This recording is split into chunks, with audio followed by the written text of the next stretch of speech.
A palavra de Deus, na carta aos Hebreus, capítulo 4,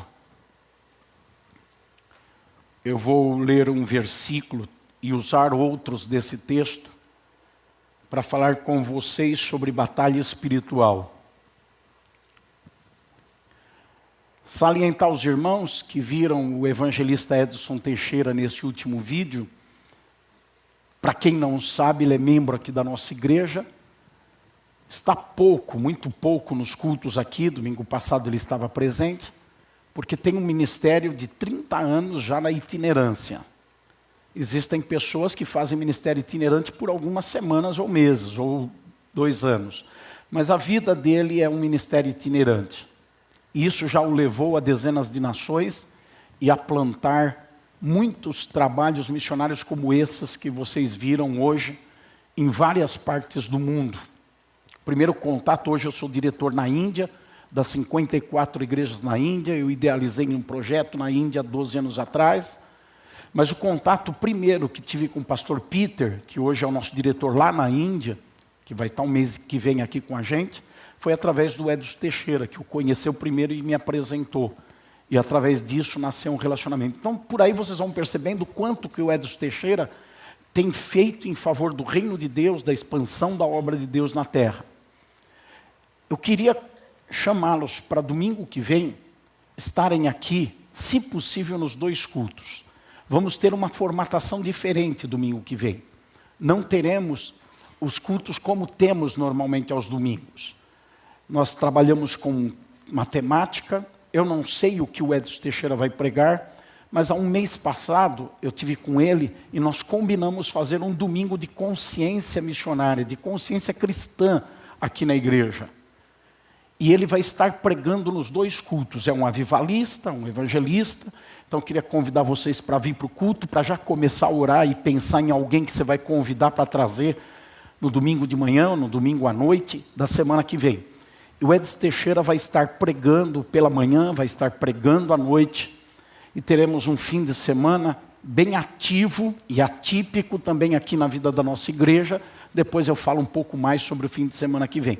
Mas já aproveito esse link dele ter falado ali para pedir para você registrar na memória e para você não esquecer que domingo que vem vamos ter reuniões, cultos diferenciados, voltados para avivamento, voltados para a busca de Deus. É um grande pregador, vocês sabem disso, um homem que Deus tem usado há décadas, como eu falei, tanto no evangelismo, no trabalho social lá fora, como dentro das igrejas pregando. Ele nunca está aqui no culto porque ele está sempre pregando em algum lugar.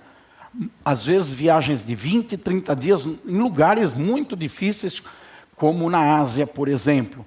E ele está sempre nesses lugares, vivendo experiências extraordinárias. E certamente, além da pregação, da exposição bíblica, aquele compartilhar de experiência que é tão importante para a nossa vida, de coisas que acontecem no dia a dia e que ele vive em outros lugares do mundo, vai enriquecer a gente.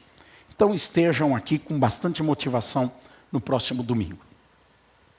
Vamos ver um versículo onde nós vamos concentrar a atenção e dele buscar raízes em outros versículos para nos falar sobre batalha espiritual. Algo que todos estão envolvidos, mas nem todos são conscientes.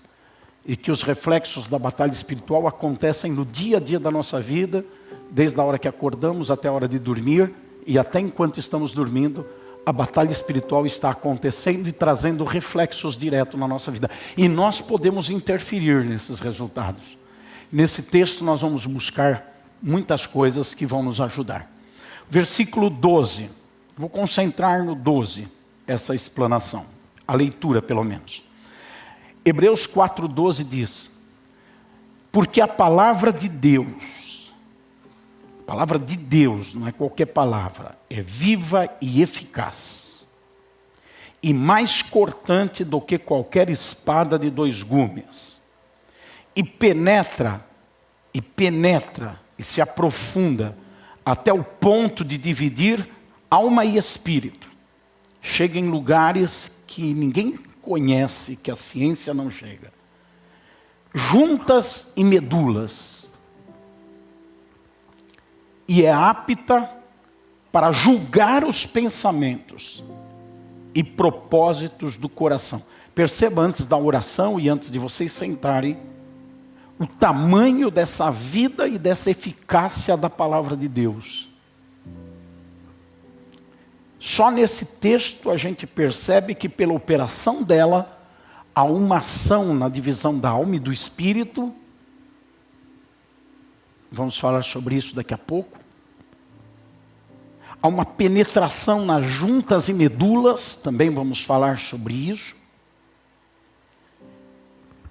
Nossos pensamentos são julgados pela palavra de Deus. A palavra de Deus julga a nossa mente. Esse lugar tão guardado, né, que todo mundo tem protegido. Quantos pensamentos? Já pensaram se os nossos pensamentos assim fossem colocados na televisão para todo mundo ver toda hora? A palavra de Deus está julgando os pensamentos e ainda ela está julgando motivações, propósitos do coração. Penetra, age, julga pensamentos e julga intenções, motivações. Como é poderosa a palavra de Deus. Sobre isso que nós vamos falar hoje, dentro do contexto de batalha espiritual. Oremos. Pai, nos apresentamos diante de Ti, buscando a Tua face, pedindo revelação da Tua palavra, para que desde o mais simples nesse templo, até aquele que tem alta cultura, possam entender a palavra, recebê-la e tomá-la como a verdade para a vida deles.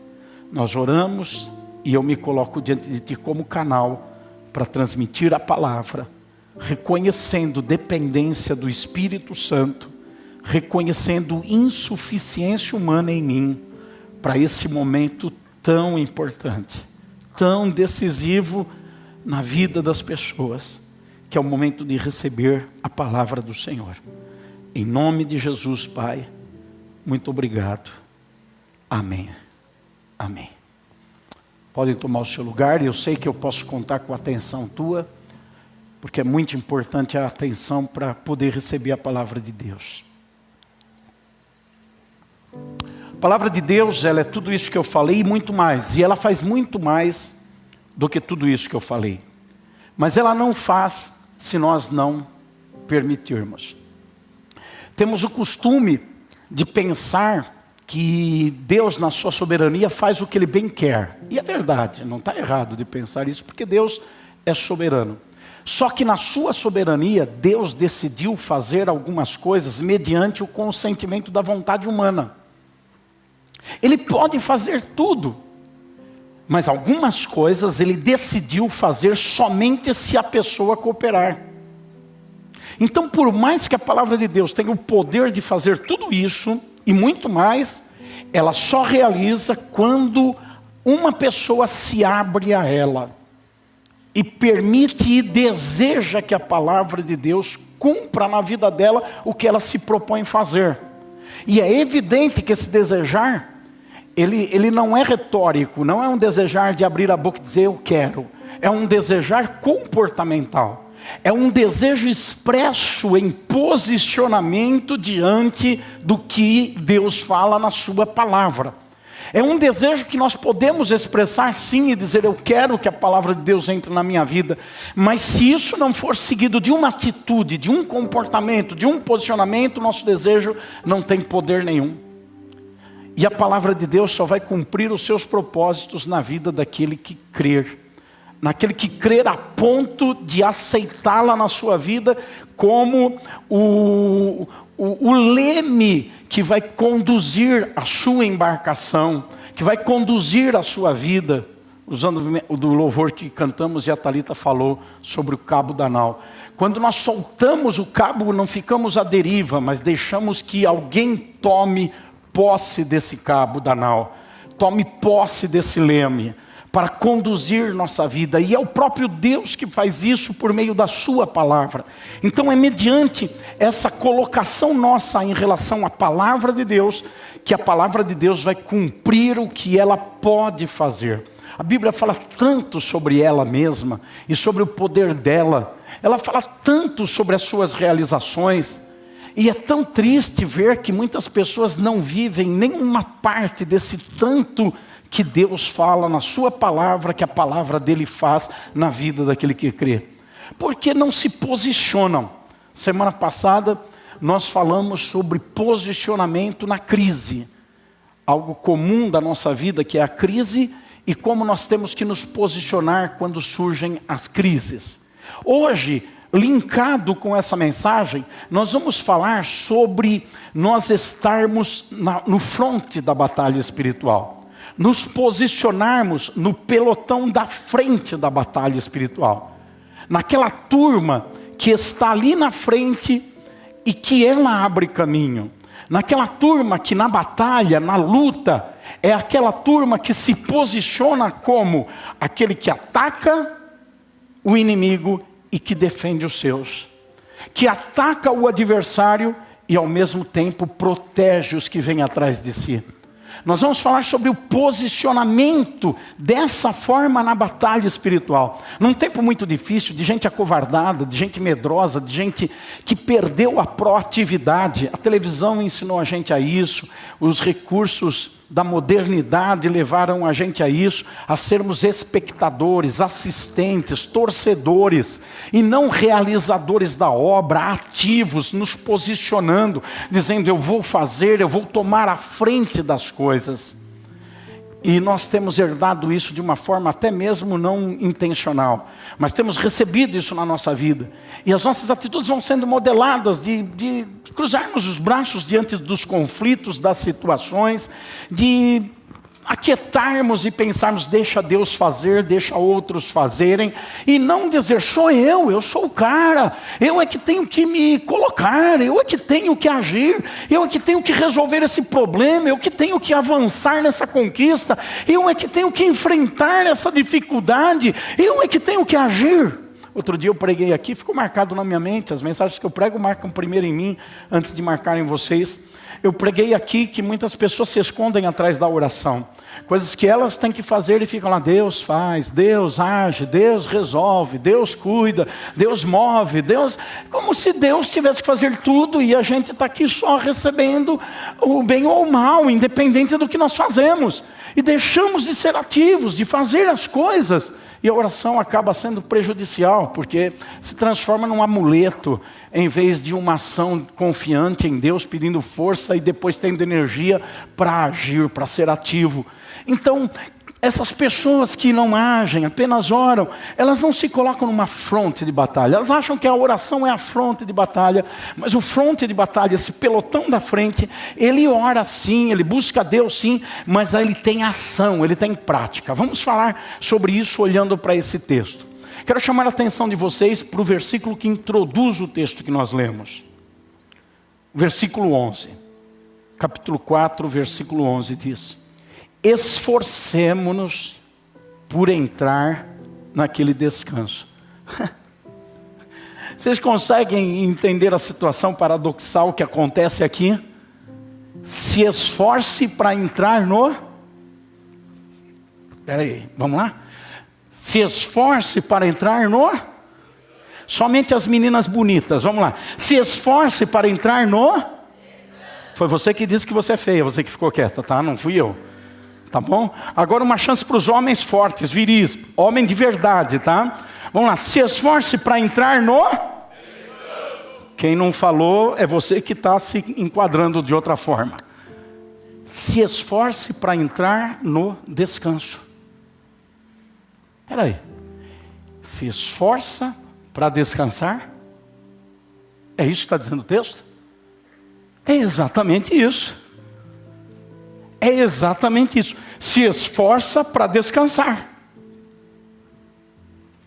Normalmente nós pensamos que o esforço vai envolver cansaço, mas a palavra de Deus, que vai sempre ao contrário daquilo que naturalmente nós pensamos, ela diz diferente. Ela diz, se você quer descansar, você se esforce para descansar. Mas aí tem pessoas que se equivocam e vão se esforçar de maneira errada, se esforçam na força da carne, se esforçam na ação carnal, mental, intelectual, racional, e não tem um esforço espiritual. Eu quero lembrar vocês que nós lemos um versículo que antecede aquele que é base do que estamos pregando, que é o valor e o poder de ação da palavra de Deus, do que ela faz. E na introdução disso está dizendo: você se esforce para entrar no descanso. Mas faz um link com o versículo 12, numa palavra que diz depois. A fim de que ninguém caia, segundo aquele exemplo de desobediência. Vamos construir a ideia juntos. Agora nós temos um outro raciocínio apresentado que vai somar ao primeiro e que vai depois nos empurrar para o outro raciocínio inicial do primeiro versículo que nós lemos. Qual é o outro raciocínio? O segundo deles: que aqueles que praticam desobediência caem. Os desobedientes caem. Os desobedientes não conseguem ficar firmes, não conseguem ficar em pé. Eles caem. É preciso nós pensarmos que todo o texto sagrado está sempre voltado para um objetivo central na mente de Deus e na intenção do Espírito Santo. Qual é esse objetivo espiritual ou central? Esse objetivo espiritual é um homem e uma mulher espirituais que vivam essa vida como pessoas espirituais e que morram como pessoas espirituais, ou sejam arrebatados e vão viver eternamente com Deus uma vida que o Senhor prometeu e que foi arrancada do ser humano por causa do pecado. É isso que é a ideia central da Bíblia. Então a Bíblia diz que aqueles que são desobedientes caem. Eles caem. Eles caem no quê? Na espiritualidade, irmãos. Eles caem no fervor. Eles caem no desejo de servir. Eles caem na vontade de se entregar ao Senhor e na vontade de ter vontade. Vamos repetir isso? Na vontade de ter. Daqui a pouco eu vou falar sobre vontade. Mas pense nisso, na vontade de ter vontade. Eles caem. Eles não são daqueles, como a Thalita mencionou também, citando Hebreus, daqueles que avançam, mas eles são daqueles que retrocedem. Eles não são daqueles que estão firmes, mas são daqueles que vacilam. São daqueles que hoje estão bem, amanhã não estão mais no tocante à espiritualidade, no tocante à vida com Deus. Quem são esses? Os desobedientes. Os desobedientes. Por quê? Agora vamos juntar os dois raciocínios do versículo 11. O primeiro raciocínio do versículo 11: se esforce para descansar. O segundo raciocínio do versículo 11: os desobedientes caem. Vamos juntar esses dois raciocínios. Pessoas que estão se esforçando na carne, que estão se esforçando no poder econômico, ou no poder intelectual, estão se esforçando nisso para ter descanso de alma, estão se esforçando nas suas articulações mentais. E vejam, eu sei que eu prego de uma forma que pode parecer num momento complicado, mas não é para aquelas pessoas que ouvem com atenção.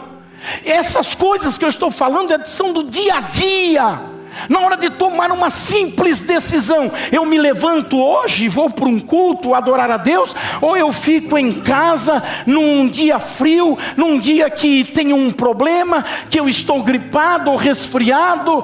Essas simples decisões da vida, elas são a aplicação desse texto. Pessoas que se esforçam para descansar, mas se esforçam no raciocínio natural. Vocês estão me entendendo? Se esforçam na força econômica: se eu tiver dinheiro eu faço. Se esforçam na força física: eu vou resolver essa parada, vai ver só a minha atitude, o meu comportamento. Mas tem um outro tipo de pessoa que não cai. É aquele que se esforça para obedecer a palavra de Deus. Esse não vai cair. Ele vai entrar no descanso. Aquele que se esforça para fazer a sua vontade, ter vontade de obedecer a Deus. Essas pessoas não vão cair, podem vir as tempestades que vierem, pode se levantar Satanás, podem vir os problemas, podem cercá-los dificuldades imensas e imensuráveis, eles vão permanecer inabaláveis, porque a palavra de Deus vai dar uma base sólida para a vida deles. O chão treme, a terra treme, mas o lugar onde eles estão está firmado por causa da palavra de Deus. 1000 caem de um lado, 10.000 caem do outro, mas esses são aqueles que confiam no Senhor, e eles não se abalam, assim como os montes em Jerusalém estão firmados na palavra de Deus. Eles não caem.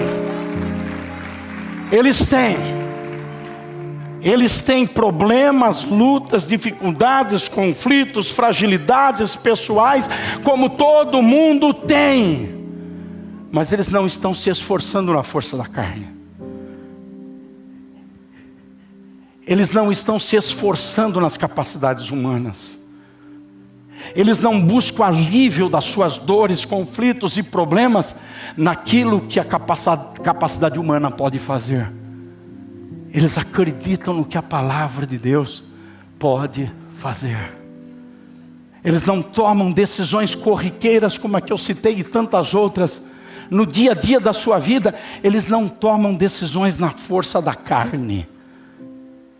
Eles tomam decisões na força do Espírito. O que Deus quer de mim hoje? O que agrada a Deus hoje? Eu tenho que fazer isso ou fazer aquilo? O que Deus faria se Ele estivesse aqui encarnado no meu lugar? Qual é a atitude que Ele teria? E aí essas pessoas que se esforçam para descansar, mas se esforçam no Espírito, na fé, elas vão seguir pelo caminho que Deus faria, e não usarão as argumentações humanas. Quantas pessoas dizem, eu não faço a obra de Deus porque eu não tenho dinheiro? Quantas pessoas dizem, eu não faço a obra de Deus porque eu não tenho saúde?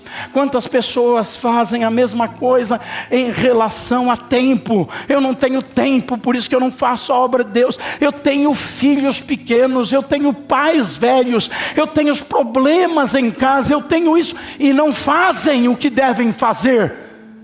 Mas em outro lado tem gente sem saúde fazendo a obra do Senhor. Tem gente com problemas familiares fazendo a obra do Senhor. Tem gente com dificuldades econômicas, profissionais, relacionais, fazendo a obra do Senhor. Tem gente que se arrasta, mas fica em pé, se põe sobre os joelhos e faz o trabalho do Senhor. E tem aqueles que tudo é difícil. Não tem, gente? Fala, não tem aqueles que tudo é difícil? Não tem? Hoje eu olho as mães modernas, e eu vejo as mães modernas, tudo é difícil, tudo é difícil, tudo é difícil. Meu bebê. Eu olho para a Leonor, que criou 3 meninas pequenas, com faixa de idade semelhante e próxima, nunca deixou de caminhar comigo no ministério, nunca deixou de fazer o que tinha que fazer. A Thalita, essa ministra de louvor aqui, tinha asma, era isso? Era bronquite? O que é que ela vivia no aparelho de inalação, Thalita? Vivia com inalação, né?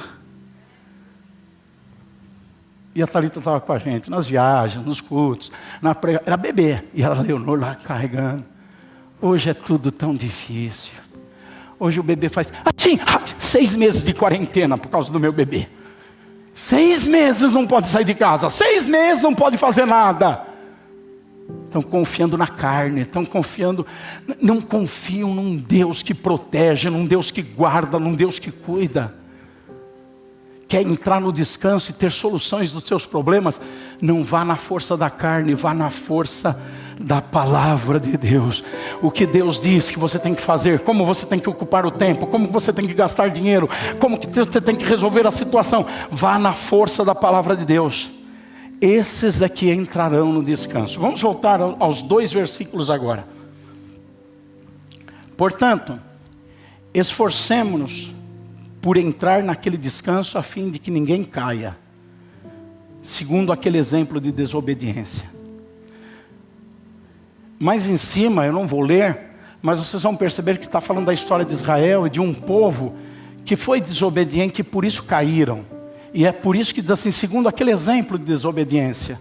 daquele povo que caiu por ser desobediente. Versículo 12, porque a palavra de Deus é viva e eficaz. É mais cortante do que qualquer espada de 2 gumes, e penetra até o ponto de dividir alma e espírito, juntas e medulas, e é apta para julgar os pensamentos e propósitos do coração. Quero lembrar vocês que a intenção hoje é falar de batalha espiritual, e principalmente da fronte de batalha. Um exército antigo, que tinha aquela luta braçal, confronto físico, de um soldado com o outro, não era essa guerra de hoje de apertar botões. Eram gente com espadas, com armadura, enfrentando um ao outro na guerra física. E haviam os pelotões, e o principal pelotão era o pelotão da frente. Era aquele pelotão que, como eu disse na introdução, enfrentava o inimigo e servia de barreira para os seus. Ele protegia os que vinham atrás, mas ele era o alvo principal do inimigo. E o inimigo se concentrava em 2 figuras na batalha. No rei, ele procurava conhecer onde estava o rei do exército inimigo para atacar o rei. Porque se ele matasse o rei, ele era vencedor. E ele procurava destruir o pelotão da frente. Ele atacava o pelotão da frente, porque era o que mais causava prejuízo para ele, e era o que mais defendia os outros. Então ele tinha essas 2 ações. Nós sabemos que Satanás continua agindo da mesma maneira, e ele tentou e não conseguiu atacar o rei. Ele tentou destruir o rei, ele tentou matar o rei, mas o rei ressuscitou, o rei o venceu, o rei esmagou a cabeça dele, o rei o derrotou, e ele hoje sabe que ele não vai conseguir mais tocar no rei, porque o rei recebeu todo o poder no céu e na terra, um nome que é acima de todo nome, no céu e na terra. O rei é intocável, o rei não vai ser morto jamais, porque ele conheceu a morte e venceu a morte. O que sobrou para o inimigo? Pelotão da frente.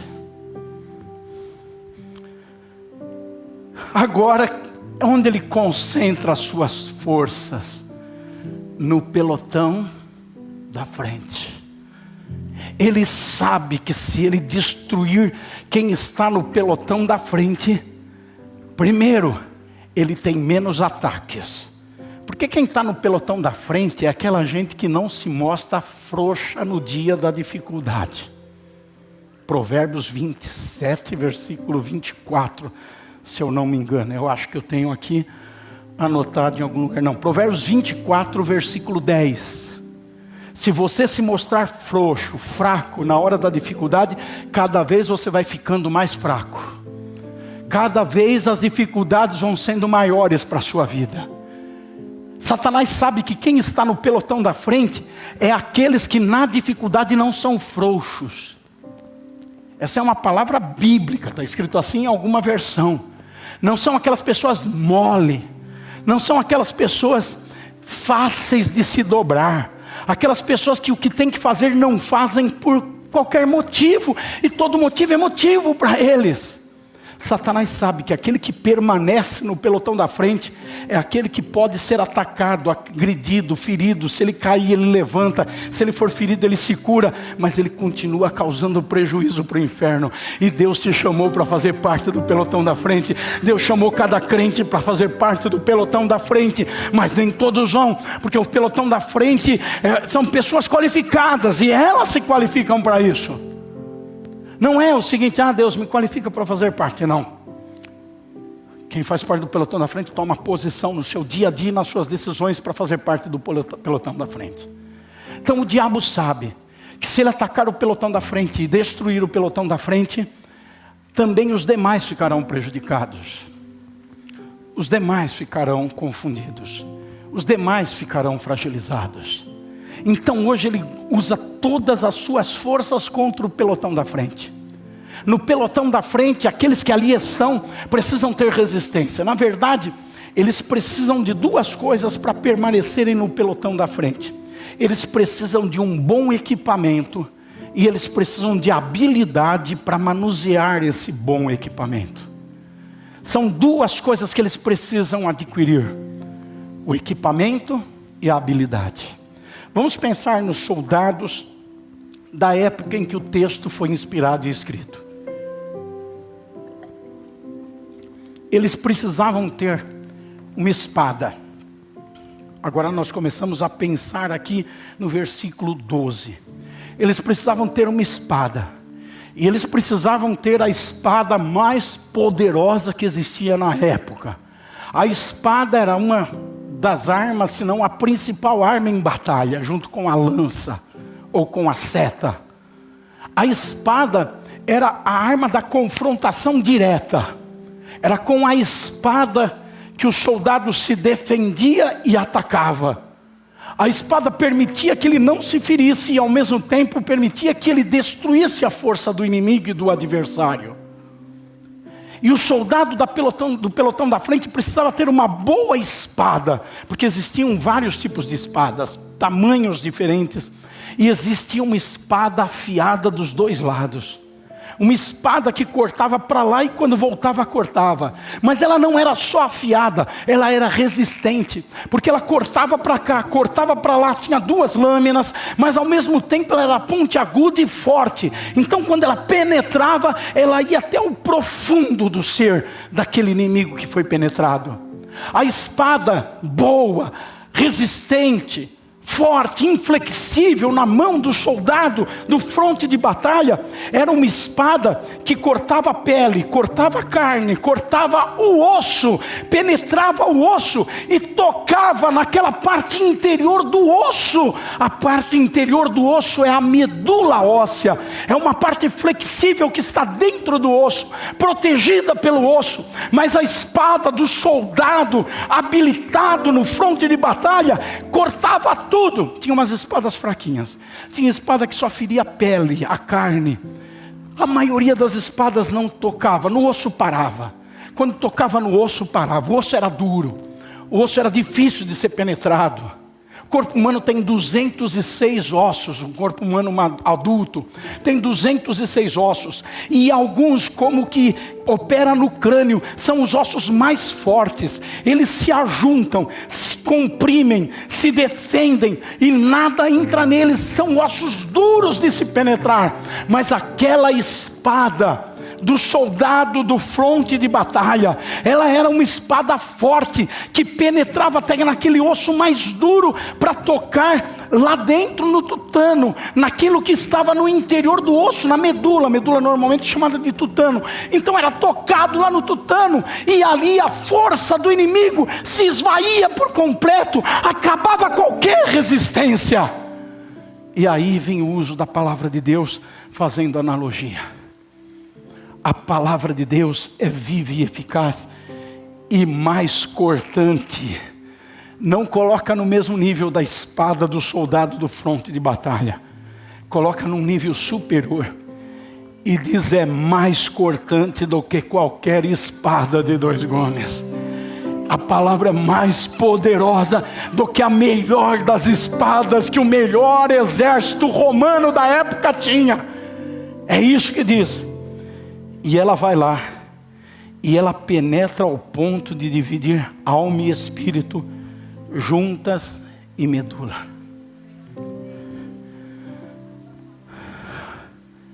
O soldado do fronte de batalha, do batalhão principal, precisava ter a espada de dois gumes, o bom equipamento. A Bíblia diz em Efésios capítulo 6, versículo 12, que existe uma batalha espiritual e que nós temos que lutar. No versículo 17 diz que nós precisamos usar a espada do Espírito, que é a palavra de Deus, para poder lutar. E o apóstolo Paulo complementa a informação em 2 Timóteo capítulo 2, versículo 15, dizendo que o obreiro aprovado, pode substituir o obreiro por soldado. O soldado aprovado é aquele que maneja bem a palavra da verdade. Então não basta ter a palavra. Eu sou fundador de seminário, professor durante muitos anos e incentivador que todo mundo estude teologia sistemática. Mas não basta ter a espada, não basta ter a espada poderosa, é preciso ter habilidade para usar. O soldado não bastava dar a espada para ele precisava ter habilidade, precisava saber, precisava ter ciência, saber aplicar, saber a hora de usar, como usar, onde usar aquela espada. A espada não ficava só zunindo de um lado para o outro, ela tinha que ser certeira, ela tinha que alcançar o lugar certo, ela tinha que ir no osso certo, na medula certa, para poder ferir o inimigo e destruir o adversário. O soldado tinha que ser habilidoso, saber usar a espada para poder lutar. Eu percebo nesse texto algumas características do soldado habilidoso. Vamos ver juntos? Rapidamente, são poucas coisas que eu quero falar. A primeira delas, o soldado habilidoso é aquele que está em unidade com a igreja. Ele faz parte de um contexto, de um pelotão. Ele nunca está sozinho. Por mais forte que fosse o soldado, ele não ia sozinho para o fronte de batalha. Ele ia num pelotão. Normalmente os pelotões eram compostos de no mínimo 100 soldados. Daí a história do centurião na Bíblia. O centurião na Bíblia é aquele que cuidava de 100 soldados, ou seja, cuidava de um pelotão. Então, o pelotão formado por 100 soldados, e esse soldado que tinha espada e era habilidoso, ele estava dentro do pelotão. Ele nunca estava sozinho. Nós temos uma exceção na Bíblia, ou duas exceções na Bíblia. Nós temos a primeira exceção de Davi lutando contra Golias. Todos os pelotões se acovardaram, todos se intimidaram, ninguém de nenhum pelotão resolveu lutar. Mas Davi falou: já que ninguém luta, eu sou pequenininho, eu nem sei usar a espada, mas eu vou na minha força lutar contra, na minha força não, eu vou na força do Senhor dos Exércitos lutar contra esse gigante. É uma exceção. A segunda exceção na Bíblia está em Jesus Cristo.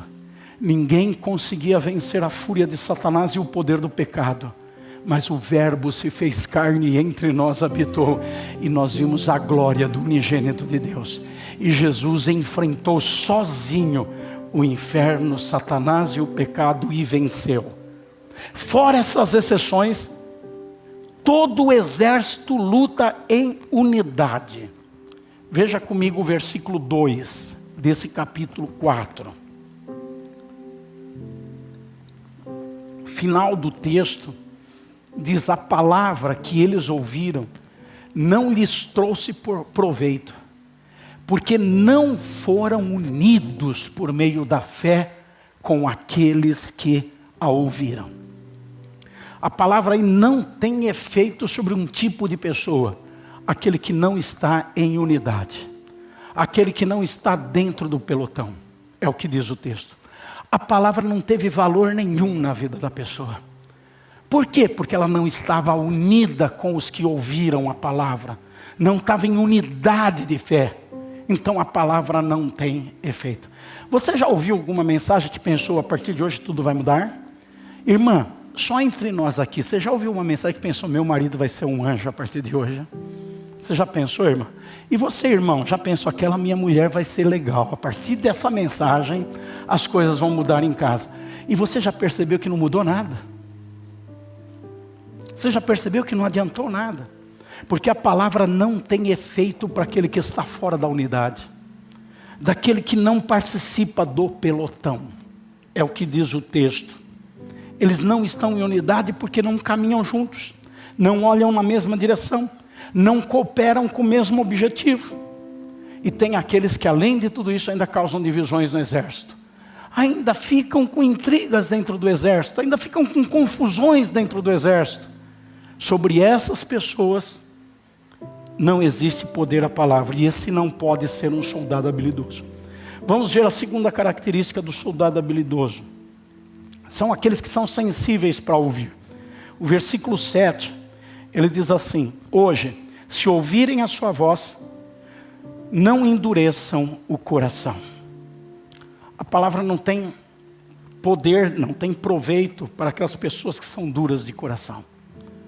A dureza de coração é terrível. Deus levantou dezenas de profetas bíblicos que escreveram a Bíblia para falar com Israel. Além de outros tantos que não são nem mencionados, que falou com Israel, mas a Bíblia diz que eles foram duros de coração. Foram levados em cativeiro, foram oprimidos e Deus alertou, Deus falou, mas eles eram duros de coração, eles eram insensíveis para ouvir a palavra. Então a palavra não tem proveito para aqueles que são duros de coração, eles não se deixam tocar.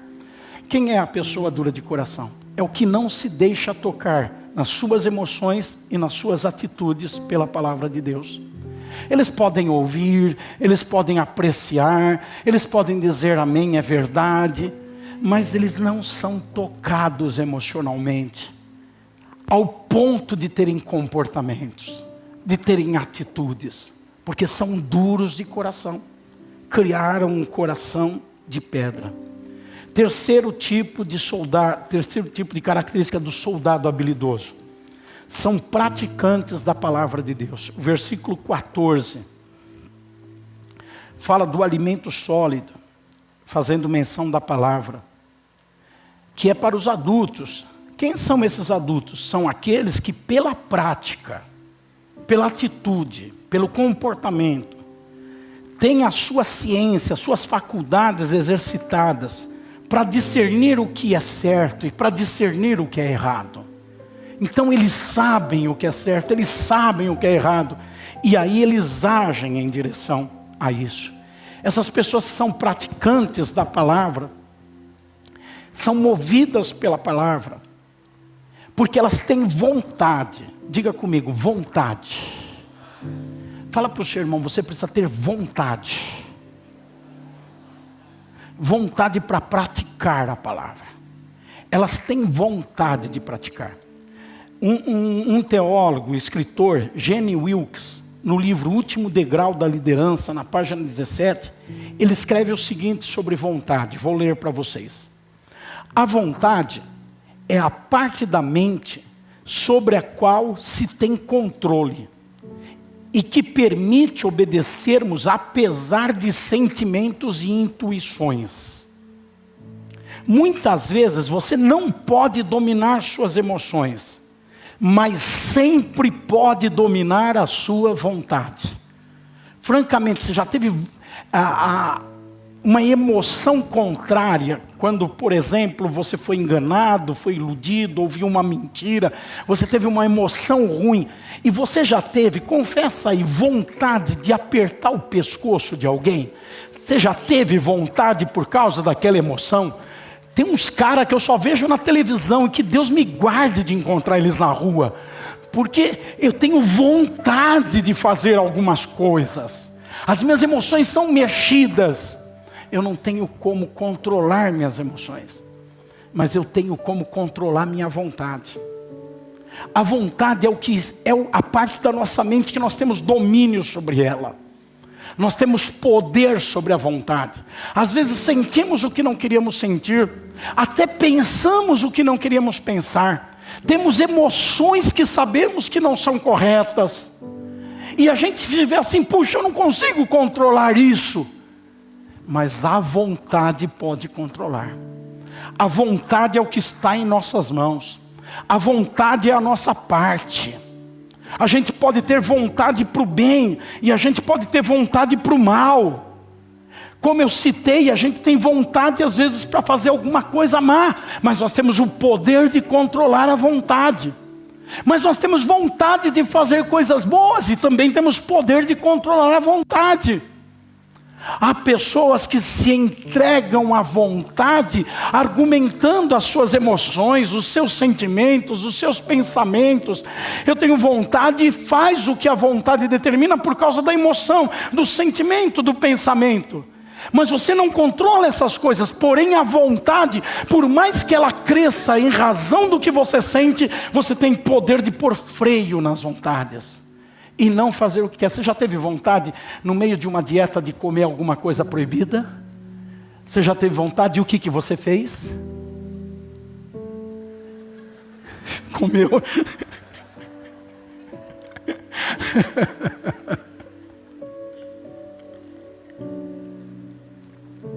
Você já teve vontade de não ir trabalhar naquele dia chuvoso?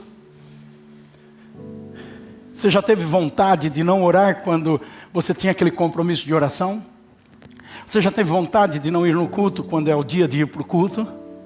Você já teve vontade de esganar alguém? Você já teve vontade de fazer... Homens que estão aqui, já teve vontade de agarrar uma mulher por aí? Ah não, tudo santo. Olha, eu só vejo a auréola aqui. Olha, tem asas batendo aqui. Mulheres, você já teve vontade de esganar teu marido? A vontade está no nosso poder de dominação. E para fazer parte do fronte de batalha, são pessoas que usam a sua vontade para atender a palavra de Deus. São aqueles que pegam vontade e colocam vontade em fazer o que Deus fala para fazer. Desprezam as suas emoções, desprezam os seus sentimentos, até as suas articulações mentais, mas mediante o farol indicado pela palavra de Deus, eles pegam a sua vontade que eles administram e colocam a sua vontade na direção daquilo, de fazer o que Deus fala para fazer, ou de deixar de fazer o que Deus diz para não fazer. São essas pessoas que estão no fronte de batalha. Eu já disse para vocês que essa arma que nós temos é poderosa, e para concluir agora a mensagem, eu quero mostrar o poder dessa arma, dessa espada de dois gumes, na ação interna da nossa vida. Ela é uma arma poderosa para atacar e nos defender das nossas paixões carnais. Todos têm paixão na carne. Em Gálatas capítulo 5 está escrito que se nós andarmos no Espírito, não cumpriremos as paixões da carne. Perceba que o texto não nega as paixões da carne, diz que nós temos, mas se andarmos no Espírito, nós vamos direcionar a nossa vontade para não cumprir as paixões da carne. Então nós temos paixões na carne, mas a arma poderosa da palavra nos dá poder para atacar essas paixões e nos defender delas, para que elas não tomem força sobre nossa vida, não tenham domínio sobre nós. Olhe comigo o Salmo 119, versículos 9, 10 e 11, está ali na tela. De que maneira poderá o jovem guardar puro o seu caminho? Observando-o segundo a tua palavra. De todo o coração te busquei, não deixas que eu me desvie dos seus mandamentos. E o 11, guardo a tua palavra no meu coração, para não pecar contra ti.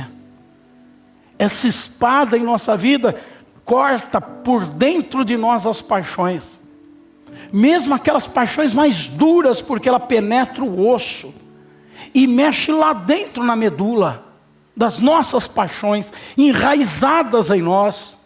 Ela tem poder para nos defender das paixões. Ela também pode atacar e defender, é uma arma poderosa contra as nossas debilidades naturais, as nossas fraquezas. Todos nós temos também debilidades. Temos fraquezas, sejam elas de ordem emocional, de ordem física, de ordem mental e até espiritual. Todos nós temos um momento de fraqueza, aquele dia difícil. Todos passam pelo dia difícil, às vezes pela semana difícil. Quem sabe pelo mês difícil. Mas a palavra de Deus é uma arma poderosa para atacar nossas debilidades e para nos defender da ação que as nossas debilidades podem produzir. Nós somos assolados por emoções, diante de incapacidade que nós temos, diante de coisas que nós não sabemos o que fazer ou simplesmente não temos o que fazer. E nós somos agredidos internamente. As nossas debilidades ressaltam. Quem aqui já não passou pela experiência de diante de uma situação dizer: o que eu faço? Eu não tenho o que fazer, eu não tenho para onde ir, eu estou perdido aqui no meio da situação, eu não sinto nenhuma direção, eu não sei como agir nisso. São as nossas debilidades. Aí vem o poder dessa palavra, que ataca a nossa debilidade. O profeta Joel, ele fala sobre avivamento espiritual, E ele diz que nessa época de avivamento espiritual, o fraco vai levantar a voz e vai dizer: eu sou forte. O apóstolo Paulo, diante das suas debilidades, ele ora ao Senhor pedindo resposta e socorro, mas a resposta do Senhor é: a minha graça te basta, porque o meu poder se aperfeiçoa na sua fraqueza. Quando a pessoa tem a sua vontade voltada para a palavra, ela tem capacidade de vencer as suas debilidades naturais. Ela ainda ataca o nosso interior, nos defendendo do uso errado do nosso arbítrio, da nossa capacidade de fazer escolhas. Todos nós diariamente somos confrontados com uma série de decisões que podemos tomar, de fazer uma coisa ou outra, de ir numa direção ou ir em outra. É o arbítrio, é a capacidade de decidir. A palavra de Deus em nós nos dá força para não sermos vencidos pelo arbítrio descontrolado, de fazer o que não deve fazer ou de deixar de fazer o que deve fazer. É a palavra em nós que ataca esse arbítrio solto, descontrolado, desgovernado. E um arbítrio descontrolado vai ser dominado pelas paixões, vai ser dominado pelas debilidades. Um arbítrio descontrolado vai fazer o que a sua fraqueza indica para fazer, vai fazer o que o seu instinto pecaminoso quer que seja feito, porque não tem poder em decisões. A palavra de Deus, ela é poderosa, amém, irmãos? Para nos dar um arbítrio controlado, para trabalhar no nosso poder de decisão. Mas a palavra, a espada, ela é afiada, corta de um lado e corta do outro. Ela corta dentro da gente, mas ela corta fora. E fora nós temos dois grandes inimigos, que são alimentados pelo pecado. Nós temos Satanás e temos o sistema desse mundo. Nós temos o diabo que em todo tempo está procurando nos agredir, e nós temos o sistema desse mundo que em todo tempo está nos provocando e nos chamando a aderirmos a ele, a termos a atitude que o mundo tem, a termos a posição que o mundo tem, o tempo inteiro. A espada que corta para dentro também corta para fora, e ela pode atacar esse sistema do mundo e nos defender dele, e pode atacar o diabo e nos defender dele. Nós vemos que Eva, falando de Eva, porque foi ali que começou, Eva foi atacada pelo diabo, mas ela não usou a espada para rebater o diabo. Nós percebemos que Jesus foi atacado pelo diabo no deserto quando ele foi tentado, mas ele usou a espada para se defender do ataque de Satanás. Nós percebemos que Eva estava no paraíso e Jesus estava no deserto. Então não é a circunstância da nossa vida que determina o uso correto ou não da espada.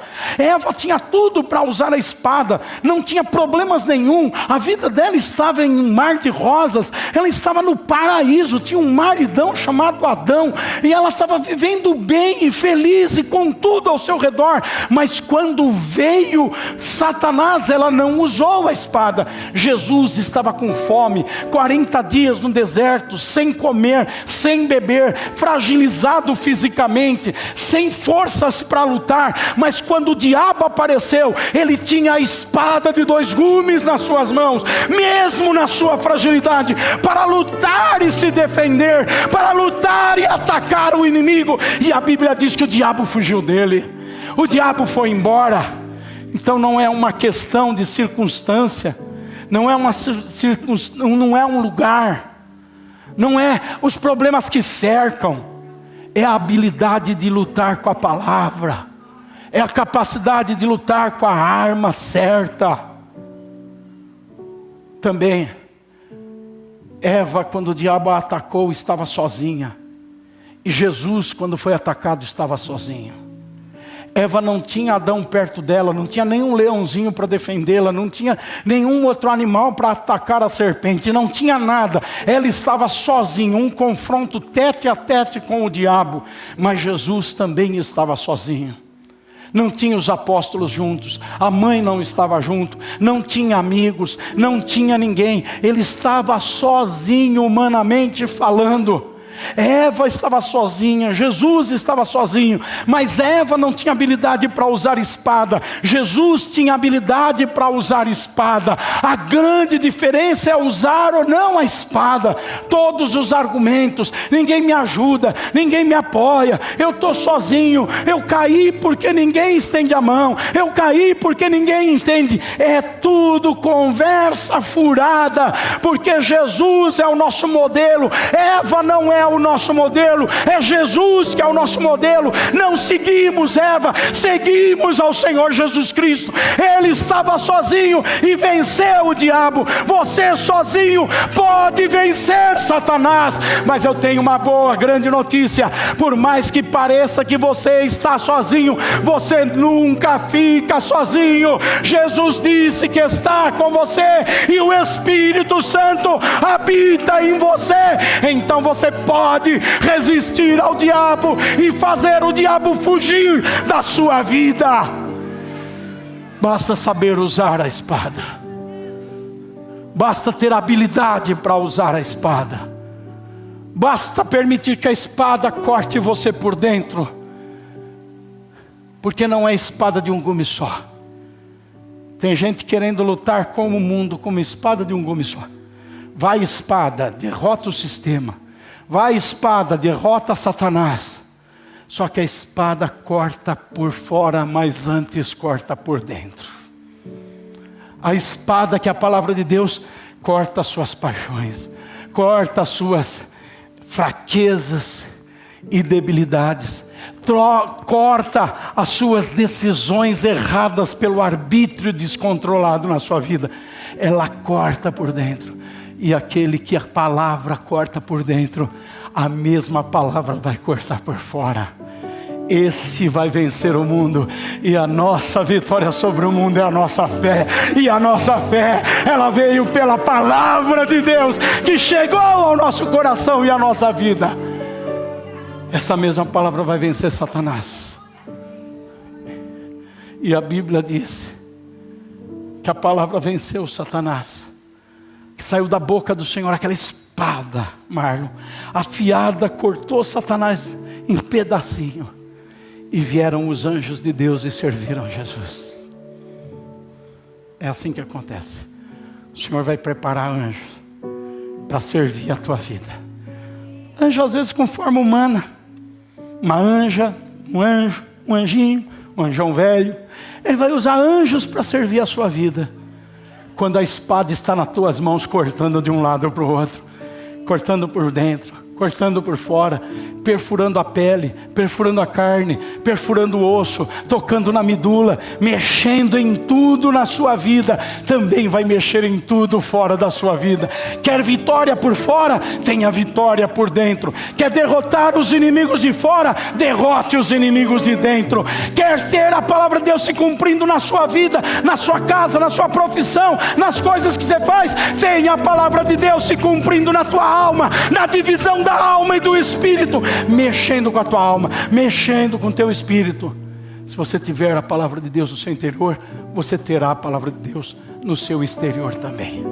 Glorificado seja o nome do Senhor. Quero convidá-los a ficarem em pé e vamos louvar ao Senhor com esse cântico. Nos entregar a Ele essa adoração. Põe a mão sobre o seu coração, curve a sua cabeça e ore comigo dizendo: Senhor Jesus. Diga mais forte: Senhor Jesus. Diga com convicção: Senhor Jesus. Chame o Senhor Jesus e diga mais uma vez: Senhor Jesus. Olha para mim agora. Estou debaixo de uma explanação bíblica que me mostrou o poder da tua palavra. Agora só continue orando aquele que tiver a disposição de ter mudança. Só, senão a sua palavra fica leviana. Diga: Senhor Jesus, eu quero hoje tomar posturas que a tua palavra está falando para mim agora, na minha particularidade, para eu tomar. E vou fazer isso. Estou movendo a minha vontade nessa direção. Obrigado, Senhor. Amém, Jesus.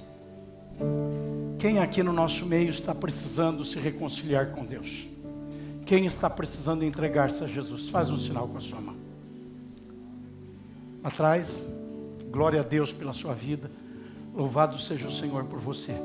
Onde tem mais uma pessoa que está precisando se entregar a Jesus ou se reconciliar com Deus? Onde tem? Cadê? Ali. Deus seja louvado na tua vida. O Senhor abençoe você. A terceira pessoa que vai fazer isso na galeria aqui embaixo. Eu não consigo olhar para todo lugar ao mesmo tempo, mas eu estou olhando. Fique com a mão levantada. Quem é a terceira pessoa? Quem é?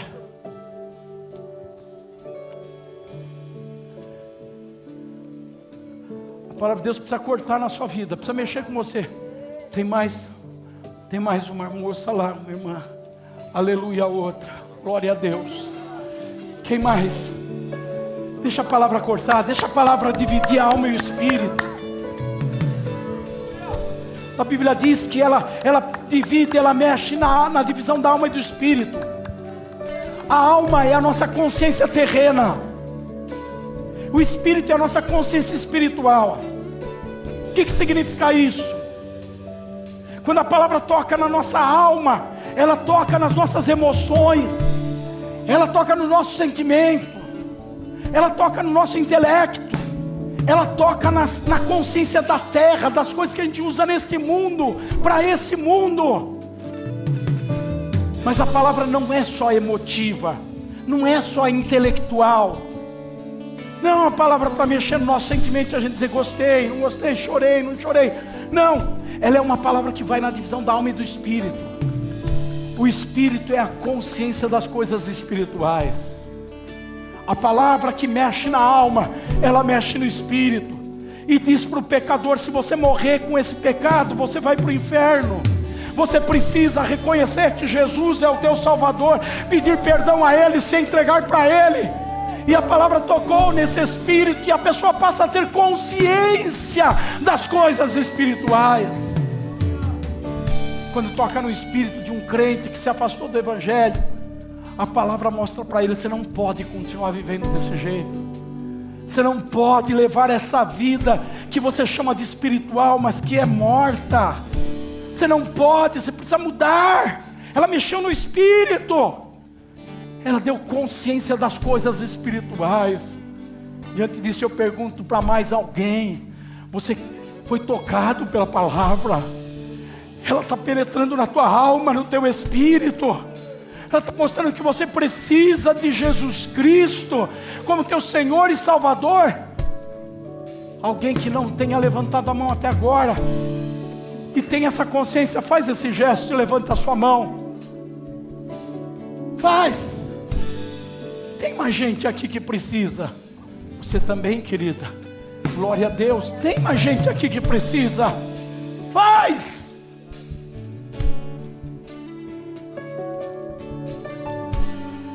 Vamos louvar a Deus. Enquanto nós louvamos a Deus, todos que levantaram a mão. Se você não levantou, mas está sendo tocado agora e está pensando, não posso perder. Não, eu vou. Vem aqui à frente. Vocês que levantaram a mão, venham aqui, vamos orar juntos. Quem não levantou a mão, mas está querendo se entregar ao Senhor, também vem aqui nesse momento. Podem vir. Toda a glória seja dada a Ti. Todo louvor a Ti pertence. Que a Tua palavra pregada tome vida em nós e nos ajude a caminhar por ela. Em nome de Jesus. Vamos aplaudir a Deus pela Sua palavra. Graças a Deus. Obrigado, Senhor.